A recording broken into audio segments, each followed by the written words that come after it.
नमस्कार मैत्रिणींनो, चला तर मी परत घेऊन आलेली आहे तुमच्यासाठी एक नवीन रेसिपी।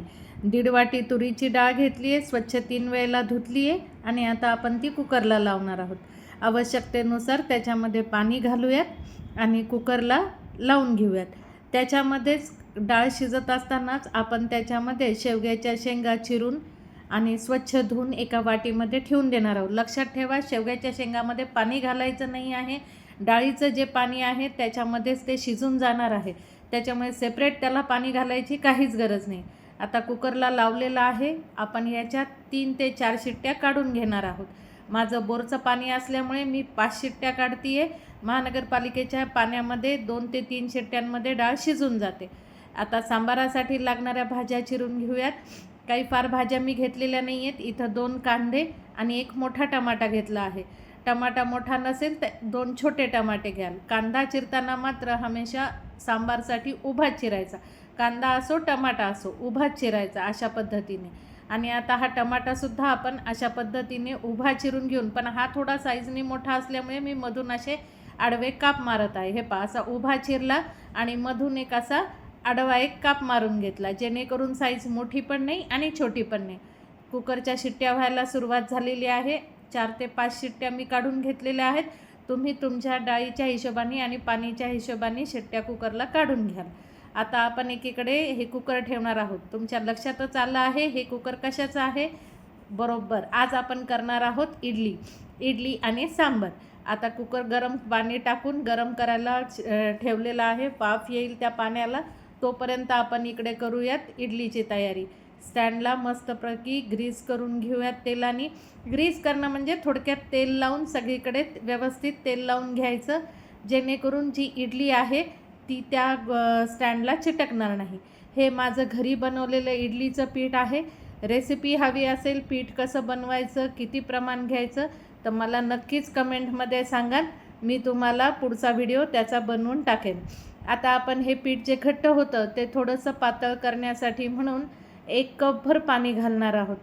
आवश्यकता नसेल तर घालू नका। जर तुम्ही पीठ पातळ केलेलं असेल, ऑलरेडीच करताना जर पातळ केलेलं असेल डाळ, तर पाणी घालायची गरज नाही। मी थोडं घट्टसर करत असते, त्यामुळे मी वरतून त्याला पाणी घातलं।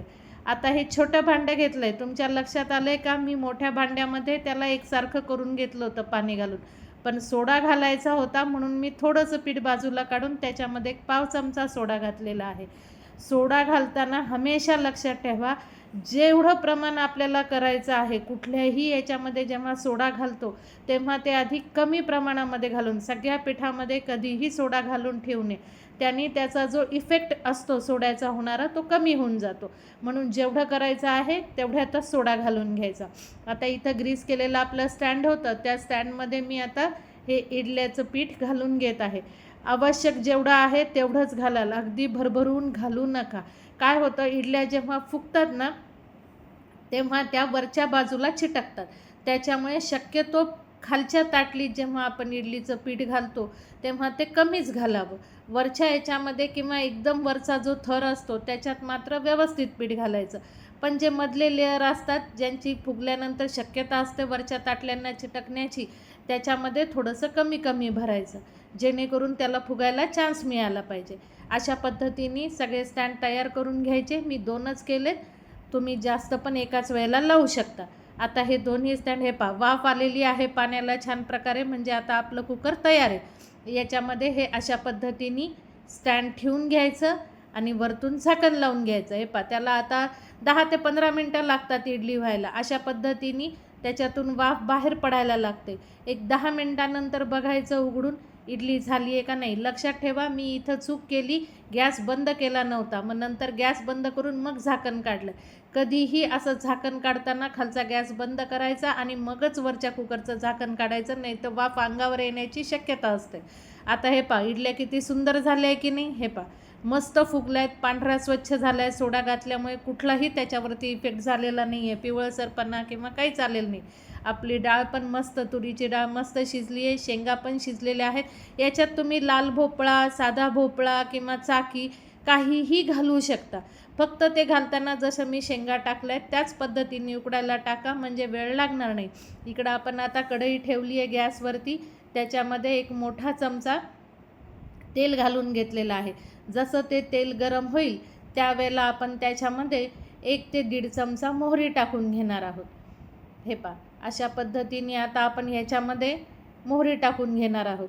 जसजशी मोहरी तडतडेल, छान तेल तापलं की मोहरी पटकन तडतडते. आता तेल तापलेलं होतं त्याच्यामुळे मोहरी तडतडायला लागली आहे. अशाच वेळेला आपल्याला त्याच्यामध्ये आपण जो उभा चिरलेला कांदा होता तो घ्यायचा आहे आणि तो याच्यामध्ये टाकून घ्यायचा आहे. कांदा टाकताना लक्ष ठेवा, तेल अंगावर उडण्याची शक्यता आहे, म्हणून दुरून घाला.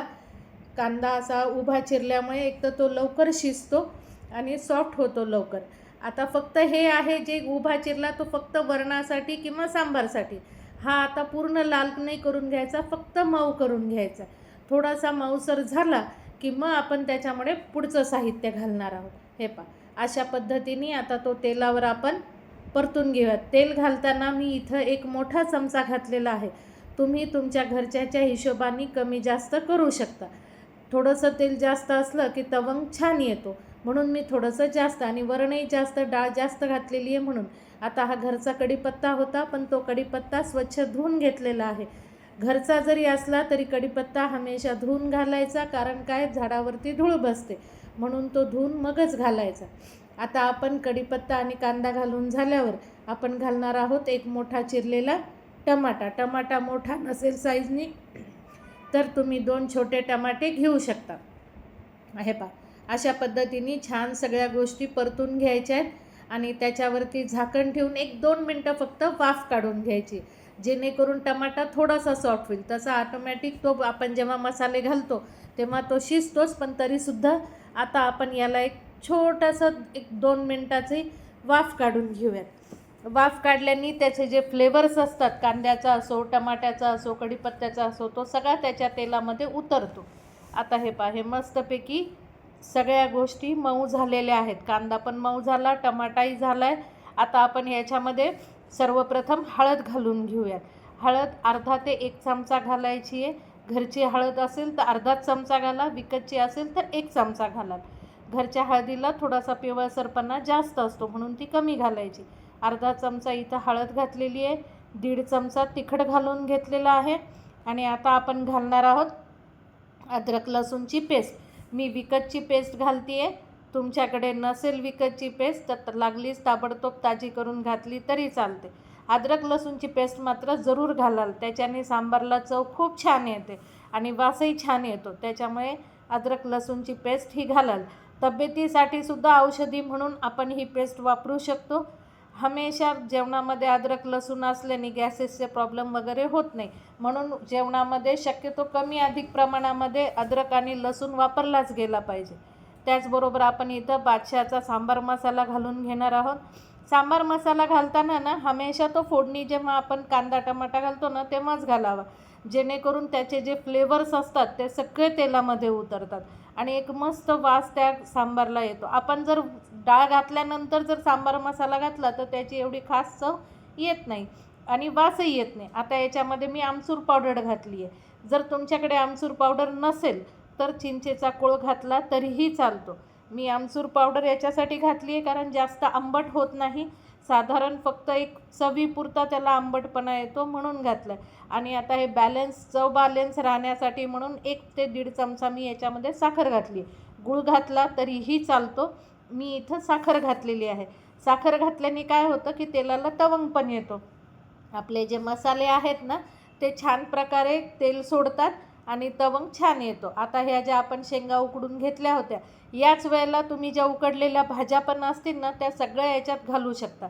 बटाटा फक्त घालू नका, कारण बटाटा खूप गाळ होतो म्हणून बटाटा घालू नका. बाकी पंपकिन, तुमचं ते बॉटल ग्राऊंड वगैरे हे सगळं तुम्ही याच्यामध्ये घालू शकता.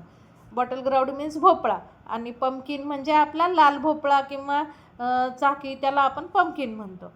आता याच्यामध्ये आपण हे पहा छान तवंग आला आहे की नाही, सगळ्या मसाल्यांचा फ्लेवर उतरलेला आहे. आता आपण याच्यामध्ये डाळ घालून घेऊयात. डाळ घातली आणि एकदा हलवलं की वरतून मग आपण चवीनुसार मीठ घालून घेणार आहोत. हे पहा मस्त प्रकारे असे ढवळून घ्या. छान त्याचे फ्लेवर सगळे त्या वरणामध्ये उतरतात, कारण आपण तेलावरती सगळे मसाले परतलेत. त्याच्यामुळे जास्त परतू नका, नाही तर मग त्याचा वास आणि त्याचा सगळी चव चालली जाते. आता इथं मी चवीनुसार मीठ घालून घेतलेलं आहे. मी 1.5 चमचा घातलं आहे. तुम्ही तुमच्या हिशोबाने कमी जास्त करू शकता. आता याला आपण छान उकळ्या काढायच्या आहेत. वरण जितकं उकळल्या जाईल हे सांबर तितकं छान लागतं आणि त्याचा सुगंध पूर्ण घरभर पसरतो. हे पहा असा मस्तपैकी तवंग आला आहे. आता 2 मिनटात उकळी. हे पहा उकळी आली. छान 3 ते 4 उकळ्या काढून घ्या सांबारला. जितका तो उकळेल तितके त्याच्यातल्या ज्या भाज्या आहेत किंवा त्याच्यामध्ये आपण जे मसाले घातलेले आहेत त्या सगळ्यांचा एक वेगळा स्पेसिफिक चव येण्यास सुरुवात होते. आता हे पहा छान प्रकारे आता हे शिजत आलेलं आहे. उकळी पण मस्त फुटली. आता आपण या क्षणाला गॅस बंद करून घेऊयात आणि वरण बाजूला काढून वरण म्हणण्यापेक्षा सांबर आपण आता हे बाजूला काढून ठेवून देऊयात. आणि आता करूयात पुढची तयारी. पुढची तयारी काय करायची कशी करायची ते दाखवते. हे पहा इडल्या छान आपल्या आता गार पण झालेल्या आहेत. गरम गरम इडली काढली ना की ती खाली चिटकते किंवा तुटते. थोडीशी गार झालं ना की मग काढायचं. हे पहा किती मस्त निघत आहेत की नाही इडल्या. अशा छान तेल लावलेलं ग्रीस केलेलं असलं ना की इडली एकदम छान आणि सोप्या पद्धतीने निघते. तुम्हाला दाखवते किती जाळीदार इडली झाली आहे पहा आणि किती सॉफ्ट झाली आहे. काहीही त्याला कडकपणा किंवा काही असं काही नाही आहे. हे पहा किती मस्त पाठीमागून जाळी दिसते की नाही. आता आपण याला प्लेटमध्ये ठेवून घेऊयात आणि तुम्हाला दाखवते की कसं छान सांबर आणि हे झाली आहे ती इडली आणि सांबारचा वास तर सगळ्या घरभर पसरलेला आहे. अशा पद्धतीने इडली आणि सांबर करा आणि मला कमेंटमध्ये नक्की कळवाल. व्हिडिओ आवडला असेल तर लाईक करा, शेअर करा आणि कमेंट तर नक्कीच कराल. पुढचा व्हिडिओ कुठला पाहायचा तेही मला नक्की सांगाल.